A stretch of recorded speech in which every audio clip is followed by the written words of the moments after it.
ગઈકાલે લિંબાયત ઝોનમાં આવેલ મુસ્લિમ સમાજનું મોટું કબ્રસ્તાન જે રાવનગર ખાતે છે અને એની બાજુમાં સ્મશાન ભૂમિ છે.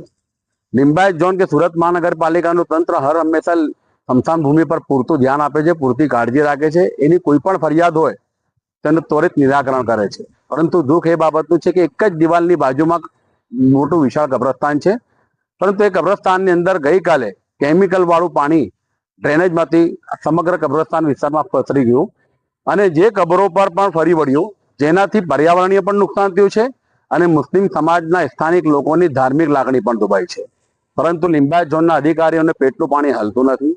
એક તરફ એમ દાવો કરે છે કે અમે લોકોએ ગેરકાયદેસર ચાલતા તપેલા ડાઈંગો સીલ કર્યા છે, કોઈ તપેલા ડાઈંગો ચાલતા નથી. તો આ કલર કેમિકલ વાળું પાણી આવ્યું ક્યાંથી? ડ્રેનેજ ઉભરાય કઈ રીતે? અને ડ્રેનેજ એવી રીતે ઉભરાય કે સીધું કબ્રસ્તાનમાં પાણી આવી ગયું છે.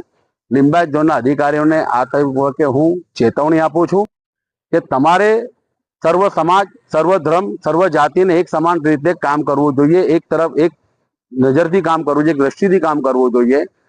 ન્યાય અન્યાય કરવાનું કામ તમારું નથી. તમારી ફરજ છે કે તમારા વિસ્તારમાં રહેતા લોકોની પ્રાથમિક સુવિધાઓને સંપૂર્ણ નિરાકરણ થાય અને એને સંતોષકારક સુવિધાઓ મળે.